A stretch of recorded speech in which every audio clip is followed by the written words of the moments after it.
Sunday Night Football, NBC, Raiders, Steelers, old rivalry renewed. I sound like a commercial right now. But you were telling me a minute ago, you have 26 people coming into town? Yeah, man, 26 people coming today. The most I've ever had for a game. First time I ever bought a suite. So, it's going to be a big game with the rivalry and things like that. But not only that, a lot of my family haven't been to the stadium yet. So it's going to be the first time that a lot of them together. And it's the first time I ever got a suite, too. So it's going to be dope. Okay. Who's coming? Who all going to be there? So my pops, my chef, cousins, friends, a combination, a little bit of everybody. Okay. Yeah. You'll put on a show for them then. Man, hopefully. Yeah. Well, so far not so good. You know the numbers. 46 yards on 28 carries. You are your own harshest critic. I've seen you say that. How would you evaluate your performance so far this season? Yeah, man. I mean, I'm one of them guys where even if it's not my fault, I always put the blame on me just because I feel like I got the power to change it, whether it's working harder at practice or, extra film study or whatever. So for me, man, it's just being direct and decisive with my decision making and, hitting the hole violently. Things like that is the thing that I looked at this week about trying to improve on. Okay. Now, how are you handling these early season struggles? I mean, to me, man, it's not bad. I mean, some people look at it and think it's the end of the world. But I think of it like last year, first 3 or 4 games wasn't that good for me. So I just kind of take that on the chin. It's a lot of football left, and got a lot of time to see what we could do. Yeah. How much of a factor has not having a training camp been?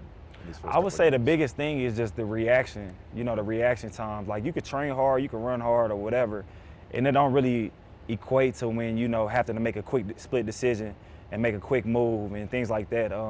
So I would say that's the biggest thing that coming back, I felt like I was a step behind with. But really this week, it felt good this week, so we'll see how it play out. Another thing I know about you, that your motto is be good, work hard, and have faith. Put it to you like this, how much was your faith tested this off season and this summer? Yeah, man.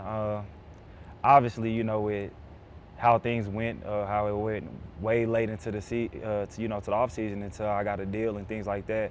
I didn't really stress it, honestly, and I would say that just from a point where I wasn't really worried about money and things like that. So I had that positive. But not only that, I felt like if I just kept working, that things would play out however it played out, whether it was here or with another team. But I just wanted to be ready when that time came. So much in your life has unfolded in your favor. Do you still feel that way? Most definitely. I tell people every day, it's a 20-minute drive on the way to work every day. I pray on that drive on the way to work, just to set the tempo, for the day, get my mind in positive thoughts, positive thinking.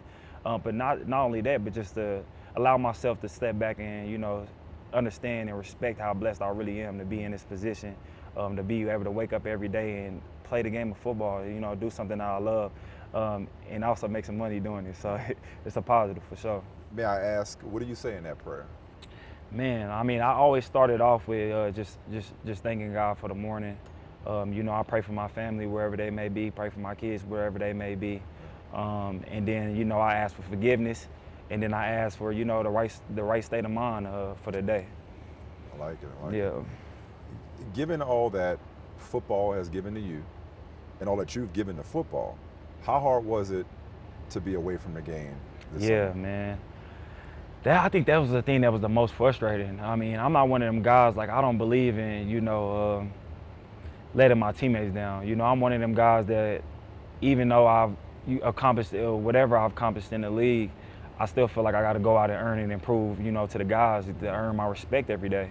And that's just how I am, and because I feel like as a leader, if you want to be able to be critical with the guys and be honest and tough and stern or whatever, you can only do that by doing everything right, on and off the field. And so for me, that was the biggest thing coming in, watching the preseason games, starting to get a little antsy, football time is here. But coming in and just being able to work with the guys has been huge. Yeah. How much did your journey, all that you've overcome, all the adversity, how much did that influence your outlook and your perspective this offseason? Man, I would say, bro, it kept me grounded. You know, I would say it honestly, like for me, like you know, I can't speak on everybody, but it's some guys I feel like was in panic mode. You know, when deals weren't getting done and things like that. But for me personally, man, it was a calmness about it. Like this is not nothing that I would feel like I would lose, you know, sleep over. It's not something that I would say that was really just a hard thing to go through, you know, just because I believe in myself. Not only that, I wasn't going backwards in life, you know what I'm saying? It's not like I'm going back to, you know, sleeping on the floor and things like that. So for me, it was just one of them things where even when moments where I was getting frustrated, I had to sit back and remind myself, like, man, you blessed. Like everything you done overcame already. Like this is, you know, peanuts to elephant. So that's the thing I kind of talked to myself and did. Because one of the reasons I was excited to talk to you going into this game is because when I looked at, you know, the numbers and coming off of, you know, -2 yards against the Bills, I said to myself, that ain't nothing to Josh Jacobs. Like that's not struggle to you. Right? It was definitely embarrassing. I would definitely say that. It was one of them something that's never happened to me in my life. You know what I'm saying? It was one of them situations where I was frustrated for like, you know, 2 or 3 days. But then I started to look at, you know, solutions. Like, all right, is it more meetings? Is it more, you know, get more runs in at practice or whatever? So I look forward to see the, you know, the things that we did this week, how it's gonna play out. But what I'm thinking is, and tell me if I'm right, like everything you've overcome and everything you've been through, I imagine it just gives you incredible perspective when it comes to everything just being temporary. Like these struggles in the early season for you are temporary, am I right? Yeah, I mean, that definitely plays a big part. Just because I always think about it, like it's not that hard. You know, like I've been through worse, I've been through harder situations. And when I look at it, and like I say, when I step back and I really think about it all, and I'll be like, man, it's not that serious. And it's things that's very preventable, you know. So it's just about putting the work in, taking the time to be willing to do that, and also taking the time to sit back and be honest with yourself, you know. And that's the thing that I try to do. I want to go back to last season. What clicked for you? What came together? I think I got to a point last year where it's kind of hard to explain. It's like one of them things where I felt like everybody had to react and move off me. It was one of the things where it's like I wasn't letting nobody dictate what I do or how many yards I go for. It was kind of like you're going to have to figure it out once I, you know, get the moving. And I kind of just had that mentality. I feel like the game slowed down. I already felt like the game slowed down, but I feel like it really slowed down last year with just the concepts and, you know, just the blocking schemes, knowing what I'm looking for, knowing that, you know, if a safety rotates a certain way where my cheat is and things like that. I think that I would say that the overall knowledge of the game last year definitely went up. What did it mean to you to lead the league in rushing, lead the league in yards from scrimmage? What did it mean to have the season that you had last year? Man, I know people ain't gonna believe me when I say this, but I look at it now, and when I look at last year, obviously I'm very happy for what I accomplished. But every time I watch film, I always think like it's no way I shouldn't have went for 2K. You know what I'm saying? And that's the thing that I kind of like want to strive for, you know, before my career is over. And also, you know, be a back-to-back leading rusher. I mean, I don't think it's been done in, you know, X amount of years. So for me, man, that was the only thing that I really came in thinking about, focusing on, you know, doing it again. So you weren't thinking about the yards you gained. You were thinking about the yards you didn't gain. Bro, I'm telling you, I could have easily had 2K last year. I was thinking about that a lot. Yeah. So. But we talked at the Super Bowl, man, in Phoenix, and it's like where you started last season, the rumors, playing in the Hall of Fame game, you know, declining your 5th-year option, and to go and have that season that you had. What did that mean? I mean, it's huge, because, you know, for me, I took it personal. You know, I'm going to just be 100% honest. You know, I took it personal, but I also liked it in a sense because it put the stress and you know, everything on me, on my shoulders. So however it played out, you know, I would have been fine with it because it would have been on me. And so that was the thing I always used to tell my agent every week before the game. I'd be like, man, I mean, come here and play good. I mean, it's on me however it go. And however it go, I can live with it if it went that way. So for me to have a good season, you know, with all them rumors and things early in the beginning of the season, I think it just speaks to the testament of, you know, how I go about work every day and, you know, the faith that I have in myself, for real. Do you still take it personal now, Oh, yeah. given how things played out this offseason? I definitely take it personal. Yeah. I definitely take it personal just because how things turned out. Also, not only that, like the way defense is schemed for me now. Mm-hmm. You know, it's like a lot of 8, 9-man boxes, you know, to try to take me away from the, you know, you hear a lot of these defensive coordinators where we're like, okay, we're going to stop him, we're going to stop Tay. So I take it personal every game. Yeah. How do you compartmentalize the business with the work? Yeah. You know? I mean, it's kind of difficult at times, but at the same time, I look at myself as a business. I look at my body as a business. You know what I'm saying? So for me, I kind of think about that. Like, you got to know yourself, know your worth too. At the same time, there's certain stuff that I won't go for, and you know, some people would. But at the same time, you know, you got to understand where the market is. You know, where the team is. You know, what they're trying to do with the organization and all of those type of things. You know, all of that plays a factor. But you know, winning makes a lot of things a lot easier. You know, Yeah. you get the winning, the money and stuff don't really matter when you winning. You know what I'm saying? So we trying to get that winning culture right now. Yeah. I want to go back to the last game of last season. Mm-hmm. Hip injury. I might be missing something, but Yep. hip injury. Yep. Oblique injury. Yep. And that wasn't even the most painful thing. Mm-hmm. You had a lot on your mind and your heart. Your father had just had heart surgery. Yeah. You were with him in Tulsa. Mm-hmm. Why did you play in that last game? I wasn't gonna play. Honestly, I wasn't gonna play. Like, I didn't have it on my mind that week to play. But it was one of them things where he wanted me to play. So it was one of them things was like, okay, I'm gonna figure it out. You know what I'm saying? Even without a week's worth of practice or even without, you know, fully knowing the game plan that week, it was one of them things where it was like, okay, you want me to play, then I'm gonna do it for you. But it was the hardest game I've ever played in my life, Yeah. just to be honest, because it was hard to focus. And every time I, like, you know, did something good or whatever, I'm already in pain on top of, you know, my mind not all the way being there. I could easily say that was the hardest game I've ever played in. What did it mean to you to have gotten through that? Man, when I got done with the game, I remember FaceTiming him. You know, he was watching the game. He talked to me about the game and what I thought about the game and all those kind of things. And I just was remembering, like, you know, that next day we had exit meetings, and I was like, all right, I'm on a flight back home to, you know, figure it out.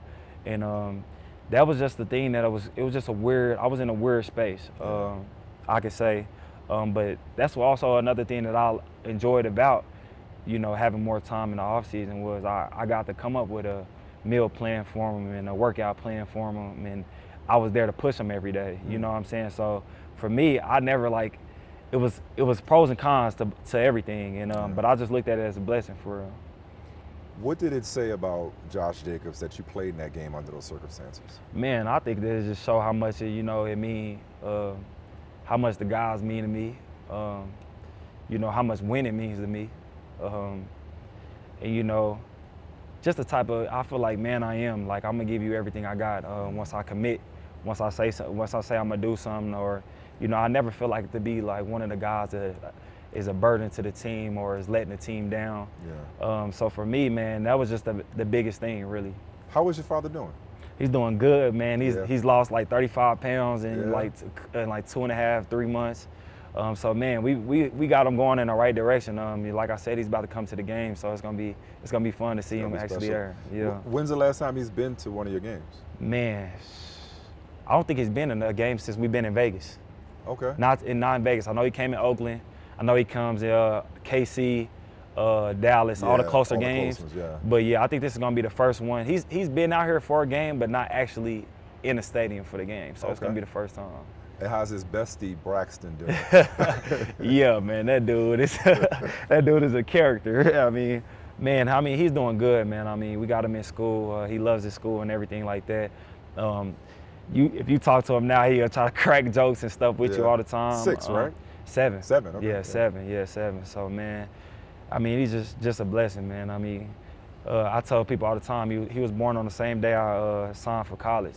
Yeah. You know, so for him, it was already a big day. But just him having around and him understanding the game and him, you know, understanding just what's going on in the situation in life, you know, with my pops and everything. I think it's a testament to, you know, him and obviously my pops and, you know, his mom and me just about how we raised him, for sure. How often do you reflect on what Braxton did that day? Take me through what happened with your dad. Yeah. Braxton he called 911, right? Yeah. So my pops wasn't feeling good that day, and obviously he's had some issues in the past, so he kind of knows when it's a little worse than normal. And he was telling him like it was getting harder for him to breathe, and he was like, man, my son told him like, man, you starting to look pale. He was like, what do I do? So he just dialed 911. I don't know how he knew the address, honestly, but he got him there, man. And it's weird because him and his father, my father, and his relationship is so tight. It's so unique, and I mean I feel like he loved more than anything in the world, So just to be able to understand what was going on and not be able to panic, but still be able to deal with the situation. I mean, honestly, it just when I look at the situation, it just make me think of like, man, like similar stories to when I was growing up. I was about to say, yeah, like somebody Yeah, like it made me feel like, like me, I'm like, man, you would never think that, your kids, you never think that they will understand certain situations when they're not living in that, same predicament. But just for him to be that aware and understanding was crazy to me. What kind of conversations have you and Braxton had about it? Like, does he truly comprehend what Yeah, almost he definitely happened? do. Yeah, he definitely do. Yeah, we try to break it down to him. Like I've always believed in as a parent being very direct and transparent. And like I'm one of them. Like I'll help him understand. So when he do something, it's not so much of me yelling at him or whatever. It's just him understanding what's going on, to understand how to react and how to move. From them situations. So from him to be able to, like I said, be aware enough to call, to know the address, and also describe what's going on. Yeah. And ride with my pops to the hospital and all of them type of things. I know it definitely meant a lot to my dad. Tell me more about what kind of father you are. Yeah, I think I'm chill. I think I'm a chill parent, man. Like I'm one of the ones that like I don't really like yell too much. I never have to. I feel like as a man, you could be stern in your voice and your kids respect that enough, and like I said, I'm the type of parent that I like to explain things. I like to, give my son a understanding. So even if he in trouble, he did something wrong, it'd be like, okay, what did I tell you to do? And what did I ask you to do? And okay, now how to go about it. And so that way, it's not in no anxiety or it's not none of that. I want my kids to feel comfortable in any situation of anything, to be able to come talk to me. Yeah. And I've always been that way. I always believed in that. I don't believe in like just, whooping your kids every time they do something bad. Like I've never been that type of parent. Yeah. It sounds like, I'm picking up a little bit of a theme, it sounds like you approach parenting the same way you approach football, in terms of like, all right, I'm not going to get frustrated because I'm averaging 1.6 yards a carry. What's the solution? Exactly. Because at the end of the day, like, I feel like you got to look at it that way because like your kids don't know no better, It's your job as a parent to help them navigate through life. So for me, man, it's just the more knowledge I can give them, the more understanding, the more wisdom, the better off they'll be. Obviously, they're gonna make mistakes. They're gonna have to bump their head. Yeah. But like I said, I want them to feel comfortable in any situation, to be able to come talk to me, have open, honest conversations, and and it be a respect level. Do you emulate your father? For sure. For sure. I mean, I tell people all the time, I remember my last time getting a whooping from my pops was like 6th grade, 7th grade. I think he stopped whooping when I stopped crying.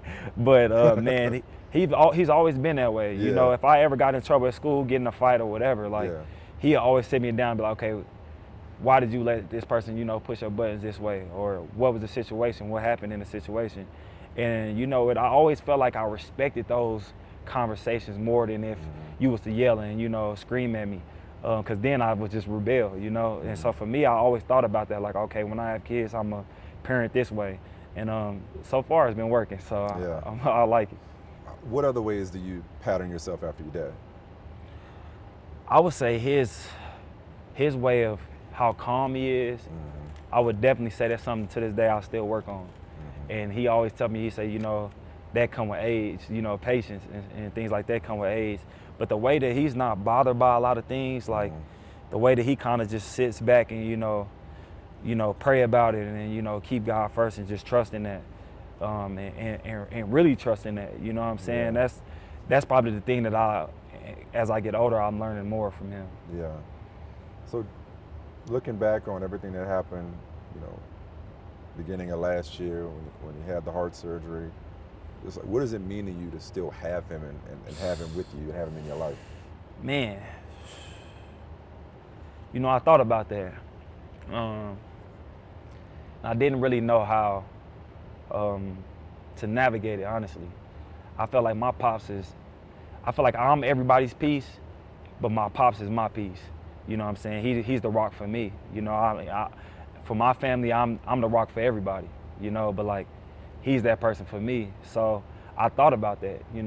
About if he wasn't there, how would I navigate, throughout life, honestly. And man, I think that it brought me to a more of an understanding about just the things that he do, just the way that he move and things like that, about how to navigate, when he's not here, and how to carry the torch, and be that person for the family. I feel like he's the glue to our family. Yeah. You know what I'm saying? So just having to be aware and being understanding of who he is and what he means to so many people, and not only try to take on that role, but try to do it at least as good as he did. Yeah, for sure. Yeah. How often do you think about how far you've come, Josh? I mean, honestly, I would say on them rough days, on them long nights where you kind of in the bed and you tossing and turning. I think that's the thing. That's the times that I kind of reflect on it. When things are going hard, I kind of reflect on it.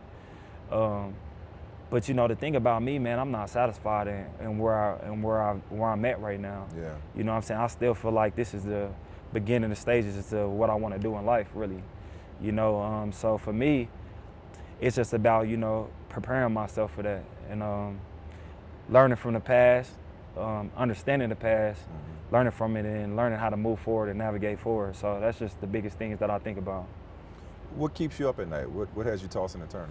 Man, I'm not gonna lie. If we lose, I can't sleep that night. Really, that night, I know some people say like, give it a day. It's probably like 2 or 3 days for me.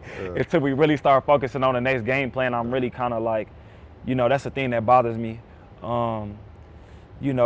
Sometimes, man, just, anything in life, man, even if I'm frustrated with like, okay, my siblings or things like that, or things that they got going on, or if they need me for things and things like that. Yeah, being a rock, just trying to balance it all, really. Yeah. And you said, you're just getting started in terms of things you want to do in life. Yeah, what are some of your goals and aspirations in life? Man, I've always had a dream, man. I always told God growing up, like, I tell people all the time, I never prayed to be rich. I always prayed to be comfortable, because I've always felt how, worrying about, stressing about bills every month and things like that. But I always prayed and said, man, one of my goals is to build a foundation back at the crib, that has financial literacy, obviously sports, arts and crafts and things like that, but all for free. It's nothing like that in Tulsa, where I'm from right now. So to be able to have it for free, in my community and the community that I grew up in, I think that's my biggest goals and aspirations, is to do that. I know it was big for you your rookie year when you bought your father a house, and you bought yourself a house out here, right? Yeah. Like, what did those two accomplishments, purchasing a house for your father and for yourself, mean to you? So for my pops, I actually bought my pops a crib before I even bought myself a crib, and I remember I had made more in that Super Bowl commercial I did in the whole year in football, and that next day I went and bought him a house. And man, it was always so big, man, just to, never really have, something stable. I feel like I probably moved at least 9 to 10 times or moved from different locations at least 10 times growing up from 6th grade to 12th grade, So for me, just to being able to have a home where I could say, okay, generations will grow up here. My kids will grow up in there, and just to have it, being a stable foundation of peace and love, man. I think that was the biggest thing. And then coming to here and, My house is actually finished next week. Yeah? Yeah, it'll be finished next week. So being able to go and look at it and, you know, knowing that it was a fully custom, I picked every detail out in it, man, it just makes me humble, man. It makes me very appreciative. And it just gives me a different set of peace when, you know, when I come home and I go in the house and things like that. So, yeah. Like, how much of your childhood, you know, those stretches of experience in homelessness, you know, your story is well documented in terms of, you know, going from hotel to hotel so you can have breakfast included just to eat, or, you know, you and your siblings and your dad sleeping in the car, or him not sleeping, right? How much of that do you carry with you now? Definitely a lot of that. Definitely a lot of that, because, you know, I feel like it molded me to be who I am. Not only that, but I feel like it gave me a different level of appreciation and respect for my situation, not only my situation, but for my dad, you know. And with me being a parent now, and you knowing how to be, you know, unselfish in a lot of situations, and just having that patience, I mean, I think it's meant everything for me. Yeah. How much do you and your dad talk about it? Honestly, we kind of talk about it. We hint on it every now and then, especially him, because, you know, as he get up there in age, he always be wanting to reminisce about things, and he always keep me, like I said, he always keep me grounded, man, about how far we've come and what we've been through to get there. Yeah. And you know, he's big on faith. Like he's probably big on faith to anybody I know. You know what I'm saying? So for him, I mean, he always refer it back to that. You know, just trusting and believing in God and the plan that He has for whatever it is, whether it's ups or downs. And it keeps you very level-headed. It keeps you at a, you know, even keel situation. So for like with this year, man, with it not starting off, you know, as good, it just keeps me even keel for real. You guys used to write poetry. Yeah. To cope with the circumstances. Right? Yeah, man. Yeah. So we used to write poetry, freestyle, you know, whatever, like jokes, rags, whatever. You know, just to break the, you know, the situation a little bit, make it a little lighter, you know, things like that. But my dad, he was always big on, you know, with everything we're going through, it's easy to be able to be frustrated and to be just mad at the world. He was always big on learning how to find escapes and, you know, how to find outlets to be able to express emotions, you know, wherever that may be, but in a positive manner. So for me, man, it's something that I still, you know, I dabble in a little bit. So it's still something I nice I with dabble. The pen? You would just have to see it for yourself. Look for sure. You do a little spoken word? I do a little something. I help a couple of my friends out with, you know, some things that they like to do. I got my little brother right now. He's actually into music. Okay. So like I help him out a lot with that, whether it's instruments or, you know, learning how to write cadences and stuff down like that. It's definitely something I'm still involved with. Can you spit something for me? A little something? Yeah. Something off the dome? Something off the dome? You want me to spit something off the dome? Yeah, give me something. Man, look, I'm too nervous. I'm too shy for that. So you had to catch me at the right time. You ever see Love Jones? Like Love Jones? Oh yeah, see, now Love Jones, that was an elite movie though. He was cold. You know what I'm saying? So that's you like a Darius Love Hall? Nah, so I ain't gonna take it that far. Okay. You feel? All right. I'm just but you got something though. No, I got a little something for sure. Does it help you manage stresses and manage this, you know, situations now even? Yeah, man, because for me, I feel like when you write down a lot of things, especially when you write down, you know, how you feeling, it helps it not feel as heavy, you know, and it kind of helps you process and understand it too. So that's just something that I feel like I'll keep with me for the rest of my life. Yeah. What other outlets do you have? Man, I go on hikes. I'm big on anything outdoors. I fish a lot. Yeah. Yeah, so I just got a boat this off-season. I go out and fish. Like when I retire, it's definitely something I'm gonna do, you know, a lot. But also, man, I'm into the, you know, the dirt bikes and the cars and stuff a lot. Yeah. So, yeah. So what other kind of writing do you do other than poetry? Just poetry? Nah, man. So Amir, he writes short films. So I've been kind of getting into that, like learning how to, like, you know, map all of the things out, you know, with plots and or whatever, to tell stories. And I've always wanted to tell my own story. So it's something I've been trying to learn how to, get a little better at before I fully just dive into it. But that's definitely something that I want to do. You good at actually taking the story from me. That was right where I wanted to go. That's exactly what I was getting at, because I remember, I want to say it was 19. Yeah. And you tweeted, 2019, you tweeted that you had some producers coming to you about wanting to make your life into a movie. Yeah, still do. Yeah? Yeah, still do. I got like 3 or 4 producers. They don't know if they want to do it a Count movie. me in that, by the way. Make it 5. Yeah, okay, make it for 5, so yeah. we got 5. Look, they don't know if they want to do a series or to do a movie. But really, to me, the only reason why I really just haven't had it done is because I feel like the timing got to be right. And I don't feel like I've accomplished enough for my story to really, make a big of an impact. So that's what I'm focused on right now. All right, so let me ask you like this. Where are we in that movie, that eventual movie? Where are we right now? What scene are we in right now? See, if it was up to me, with as much football as I want to play, and how much I want to win, and actually eventually, play in the Super Bowl, I would say this is still early. Okay. I would say this is still early. We're still in the first act? I wouldn't say the first.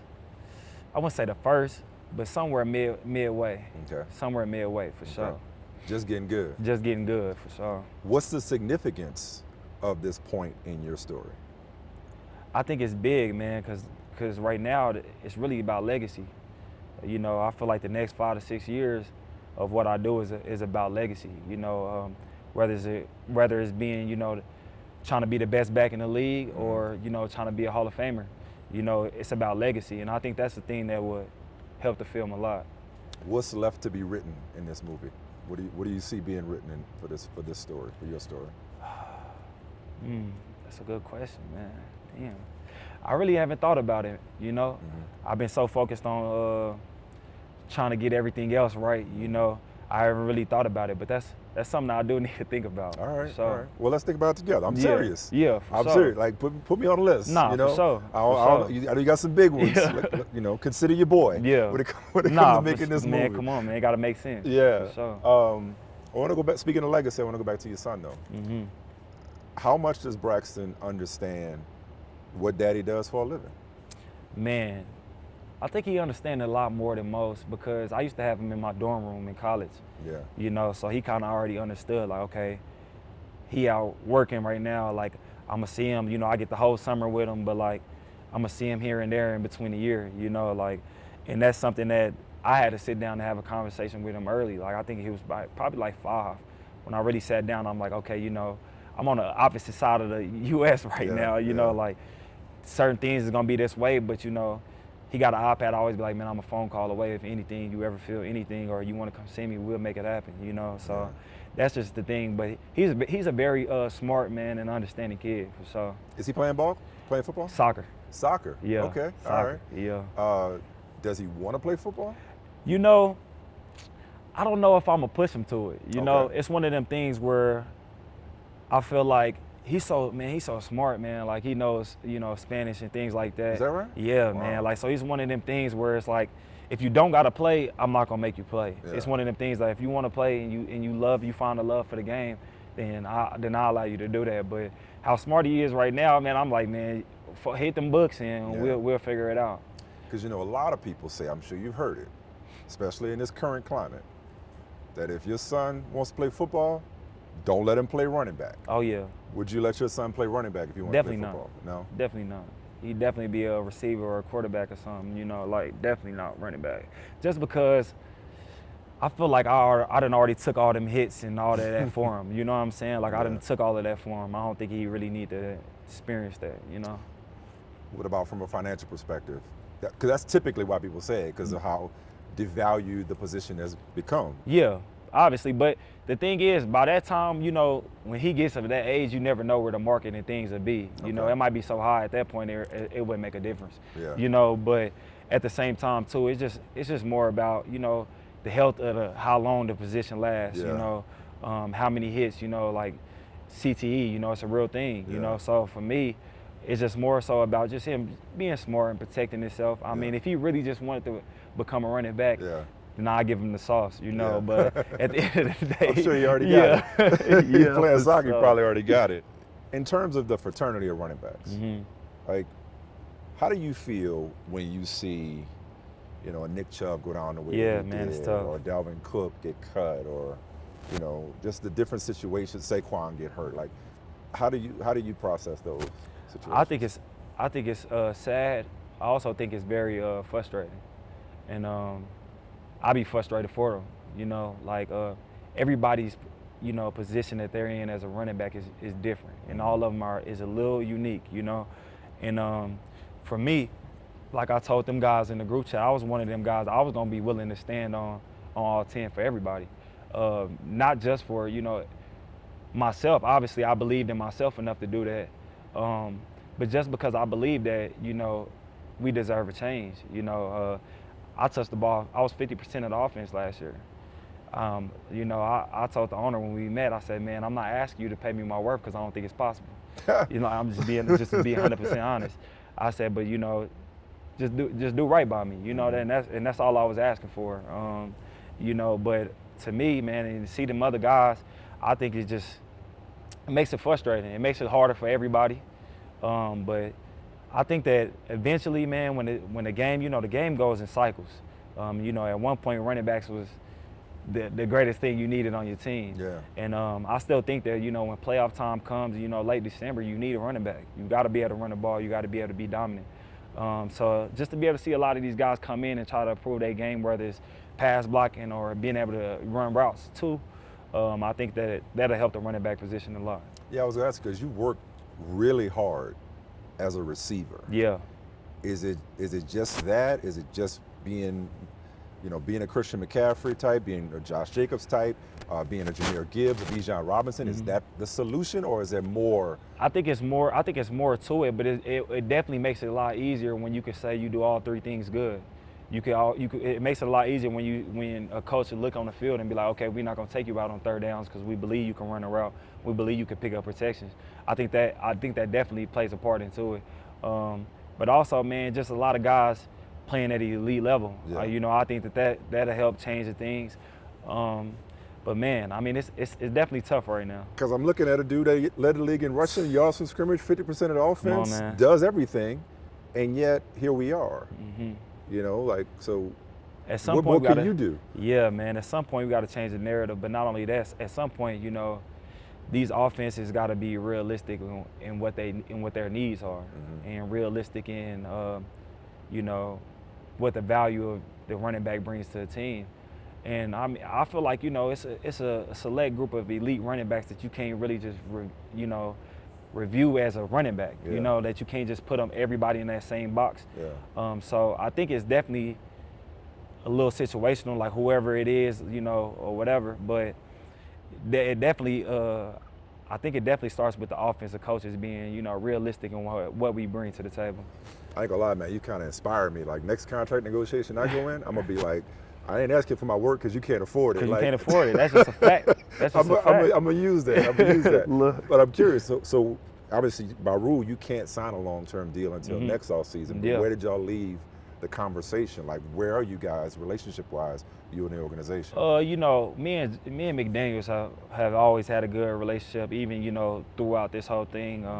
You know, he's always told me, like, man, I don't want to be here if you're not here and you're not involved. Obviously, I know it goes over his head to, you know, other guys and things like that. I mean, I think I'm real close with the owner. I think we have a great relationship. And obviously with the GM, you know, his job is to do what he feels is best for the team.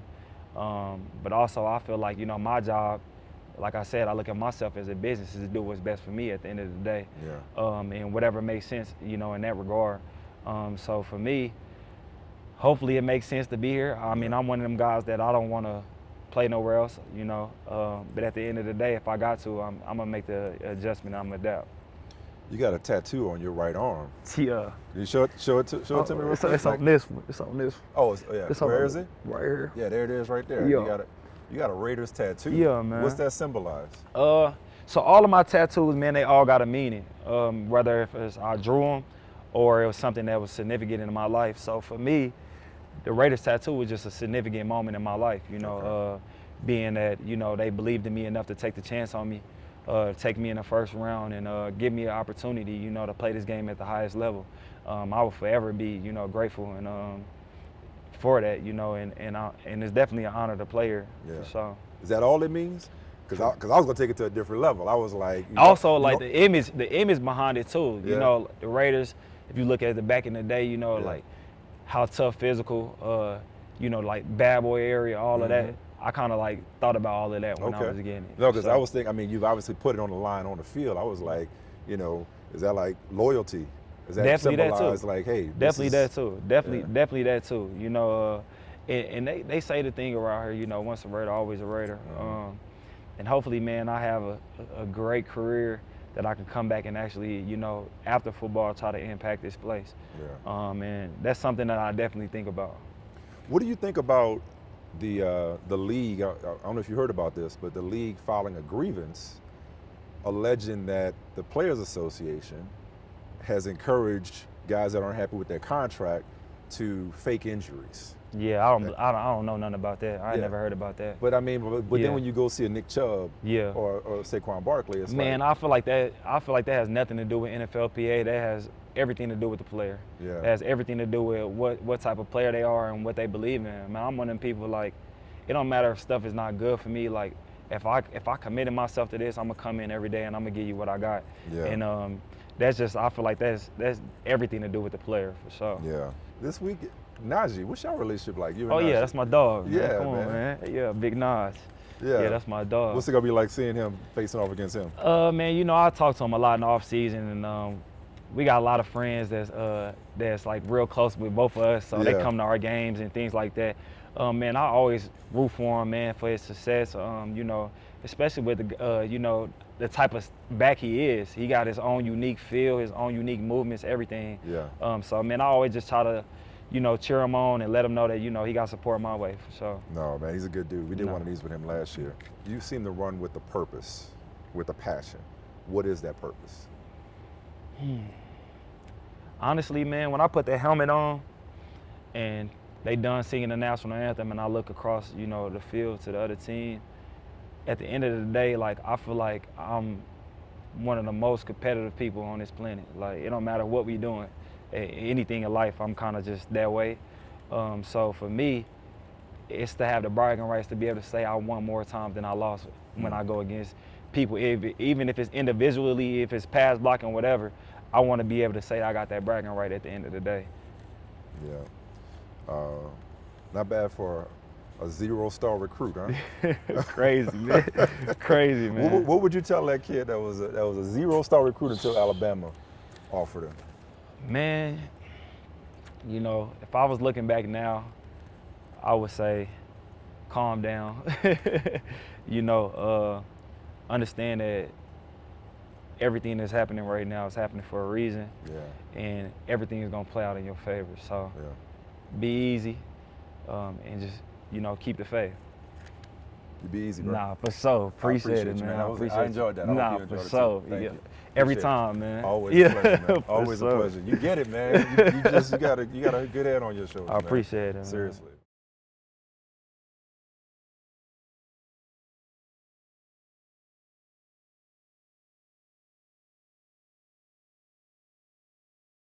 Hi, I'm Mike Tirico, and thanks for watching. Make sure to hit subscribe for the latest news and highlights from NBC Sports.